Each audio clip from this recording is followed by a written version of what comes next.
Bonsoir, le journal sur ICTUR TV, un seul titre à la une.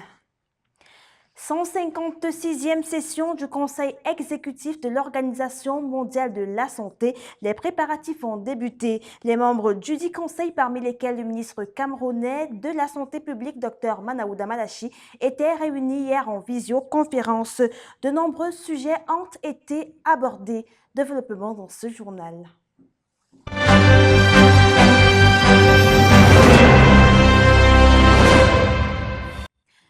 Une fois de plus, bienvenue sur ICTUR TV, vous regardez le journal.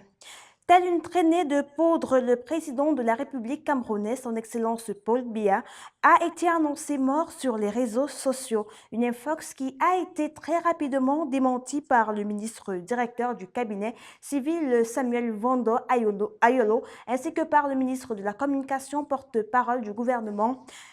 Récit des événements dans ce reportage que signe Michel Betaini. Tout part d'une édition de journal de la chaîne ABS News.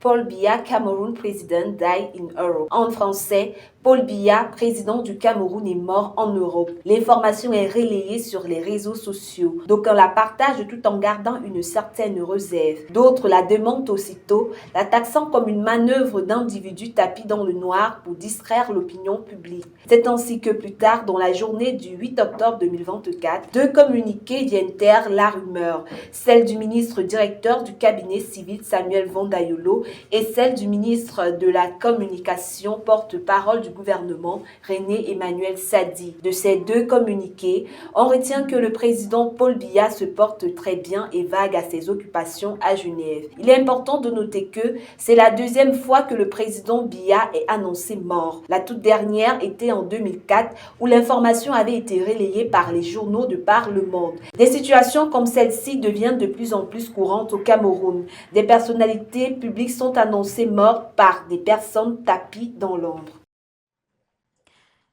Still on the same line, Minister Grégoire Oona, Professor Jacques Famdongo, René Emmanuel Sadi, and Samuel Vondo Ayolo, Director of the Civil Cabinet, have debunked social media rumors that President Paul Biya is dead. They said the head of the state is very fine and will return to Cameroon in the day ahead. Listen. For several days now, both the local media and social platforms in Cameroon have been making wave with unverified claims from some Cameroonians and foreign media outlets alleging President Paul Biya's death. The fake news breakers say he is dead, while those who are yet to believe that the head of state is fine claim that he is in Paris or Geneva for serious medical treatment. In response, Minister Grégoire Oona and Professor Jacques Famdongo, both prominent members of the CPDM party, seriously condemned this report, labeling them as false. Minister Grégoire Oona of Labour and Social Security stated that those who are trying by various means to deceive the public by announcing the death of the Cameroonian head of state must face serious consequences for such a blatant lie.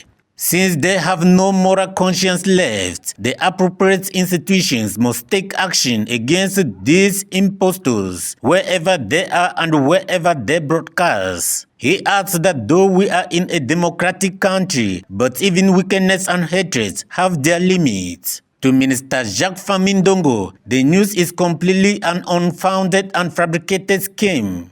This should not shake the political maturity, clarity and patriotism of Cameroonians. He called on journalists to report on facts and not baseless rumors or fraudulent reports. Communication Minister René Emmanuel Sadi, on his part, dispelled the rumors about President Paul Biya's health condition, stating that the Cameroonian leader is fine and he is flying back home in the days ahead. After the Minister of Communication, the Director of Civil Cabinet reassured that President Paul Biya is very busy with important issues for Cameroon in Europe, where he is on private visit. This is not the first time Cameroonians are announcing the death of their president. Similar rumors were dished out in 2004 during the COVID-19 pandemic, and here we are with another rumor on President Paul Biya's death. Southwest Governor Okalia Bilai has ordered kidnappers to release of the divisional officer of Idabato within the days ahead. Governor Okalia Bilai made the call yesterday during an evaluation visit. Take a listen to the governor in this excerpt chosen by Jeremy Roby. I gave the population of Idabato, who are 95% Nigerian, to release the GO. It is well established that the GO was kidnapped with the complicities of some Nigerian businessmen who refuse to comply with the laws of the Republic in their illegal activities. They refuse to pay the taxes, and once the GO want to carry his job powers, representative of the state, first of all, to fight the illegal activities, and second, to request the payment of taxes, he has been attacked, kidnapped, and carried to Nigeria. It's well established that he's now in Nigerian territories. We have received all the indications. So I came to tell the Nigerian community that they should release the GO. I gave them 72 hours, and while waiting, all the activities here in Idabato and the surrounding area are closed. De la région du sud-ouest vers la région du littoral, le ministre de l'administration territoriale, Ponatang Gandhi, s'est rendu hier à Masok Sanglulu, localité dans le département de la Sanaga-Maritime. Ce déplacement intervient après l'effondrement de plusieurs ponts du fait des inondations et des pluies diluviennes. Il a été question de se rendre dans le village Lok Pagal où un pont sur la rivière Ngwe a été réhabilité. Ponatang Gandhi a par ailleurs tenu une réunion de travail avec les autorités administratives et traditionnelles du département. En économie, plus que 7 jours avant la fin de la mission du Fonds monétaire international au Cameroun, elle est présente au pays depuis le 3 octobre dernier. C'est dans le cadre de la 7e revue du programme économique et financier appuyé par la facilité élargie des crédits et le mécanisme élargi de crédit. Le calendrier de la campagne rizicole de la saison sèche 2024-2025 est dévoilé.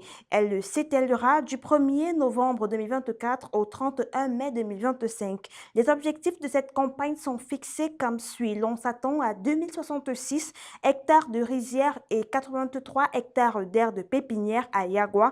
Du côté de Maga, les projections sont de 3600 hectares de rizières et de 184 hectares de pépinières. Ce 9 octobre 2024 est journée mondiale de la Poste. 35 ans déjà au service des populations mondiales. La Poste permet de réunir les biens et les personnes. Cependant, elle fait face à de nombreux défis. Regardons. La Poste est l'opérateur postal public. Au Cameroun, elle est appelée Campost. Elle est en charge de l'envoi et de la réception des courriers d'une région à une autre ou d'un pays à un autre. La Campost propose également des services bancaires et des solutions numériques. Cependant, au Cameroun, avec l'avènement des technologies de l'information et de la communication, notamment le mail, les réseaux sociaux, les messages sont de moins en moins envoyés via la Poste. On préfère saisir son message directement via un téléphone ou une machine avant de l'envoyer. En ce qui concerne l'envoi des biens et du matériel, on préfère passer par des services autres que la Poste. Le fret aérien et maritime est utilisé. À l'intérieur du pays, on paye généralement un coursier ou on expédie par une agence de voyage. Ces limites de la Poste ne sont pas seulement la faute des technologies de l'information et de la communication, mais aussi la difficulté pour chaque domicile d'avoir une adresse suite à l'agglomération. Malgré toutes ces difficultés, la Campost demeure au service de sa population.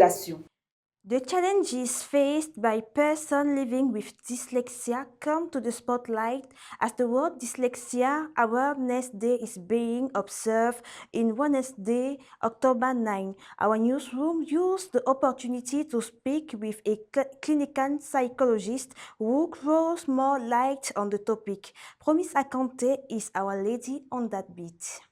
To have a better understanding of dyslexia, Dr. Tanyoing Etienne, a clinical psychologist, begins with an explanation of the condition and possible causes. Dyslexia is a learning disorder that affects mostly reading and writing. the individual finds it very difficult in spelling words correctly. It is a learning disorder that affects principally reading and writing abilities. It can be caused by an interaction of genetic and environmental as well as traumatic brain injuries such as stroke. Going by this explanation, there are two types of dyslexia, as our clinical psychologist explains. We have the developmental and the acquired type. The developmental type comes from birth and it's mainly caused by genetic factors as well as traumatic birth injuries, while the acquired type can develop in the course of the individual's life. Along the line, you had a traumatic brain injury, like an accident that affects the brain, or stroke. Dr. Tanyoing Etienne has some advice for parents and guidance of people living with dyslexia. It is a brain disorder. It is a neurologic disorder. It is not attributed to demonic attacks, or it is not witchcraft, or it is not anything traditional. It is a brain disorder. When you have children with this disorder, the best thing to do is to enroll them in inclusive schools, because these schools are adapted to provide inclusive learning. Considering that society tends to mystify medical conditions, our resource person says dyslexia is a health condition and those living with the condition can do well in life with the right support. So many of these individuals can adapt to life and they can live independently. There are so many people with these disorders that are able to fend for themselves, so they should never be neglected, relegated to the background, but they should be loved and catered for. World Dyslexia Awareness Day focuses on increasing understanding, promoting inclusivity, and offering support to individuals with dyslexia. It also encourages early diagnosis and appropriate accommodations to help people with dyslexia reach their full potential in education, work, and life. Dyslexia Awareness Week 2024 runs from the 7th to the 13th of October. This year's theme is What is your story? On reste en santé. Vous l'avez suivi en titre, la première réunion de la 156e session du Conseil exécutif de l'Organisation mondiale de la santé a eu lieu hier par visioconférence. Toutes les parties prenantes, parmi lesquelles le ministre camerounais de la Santé publique, Dr Manaouda Malachi, étaient présentes. Qu'est-ce qui a été dit au cours des assises? Nous faisons le tour de la question. Regardons. Il a été question au cours de la réunion d'aborder les enjeux pressants de la santé mondiale. Parmi ces enjeux, la couverture santé universelle, les maladies tropicales négligées, les pathologies transmissibles, la santé mentale, la réduction de la mortalité infantile, l'élimination de l'onchocercose, entre autres. Tous ces sujets ont été passés en revue par les personnalités en présentiel ou en visioconférence. Le directeur général de l'Organisation mondiale de la santé, Dr Tedros Adhanom Ghebreyesus, le président du conseil exécutif de l'organisation, Dr Jérôme Walcott, était en visioconférence. Le Cameroun était également de la partie en sa qualité de troisième vice-président du conseil exécutif de l'Organisation mondiale de la santé. Le ministre camerounais de la santé publique, Dr Manaouda Malachi, a participé aux échanges entourés de nombreux hauts responsables de son département ministériel.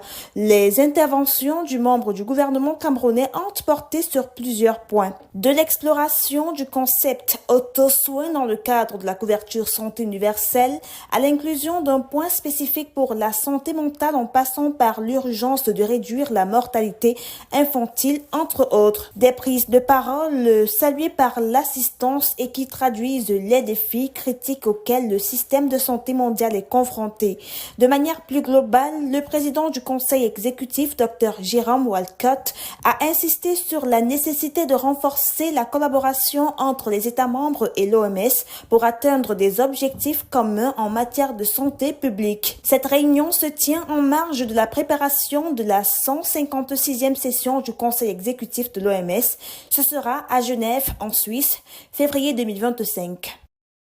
Hors de nos frontières à présent, le vice-président du Kenya, Rigathi Gachagua, a été destitué par le Parlement hier 8 octobre. Il a été accusé d'avoir soutenu les manifestations anti-gouvernementales de juin dernier.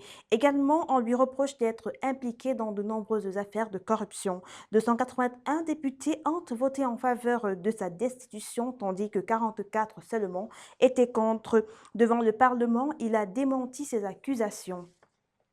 Au Soudan, les États-Unis ont sanctionné un haut responsable des forces paramilitaires de soutien rapide, ce pour avoir dirigé les efforts visant à fournir des armes pour la guerre qui dure depuis plusieurs mois dans le pays.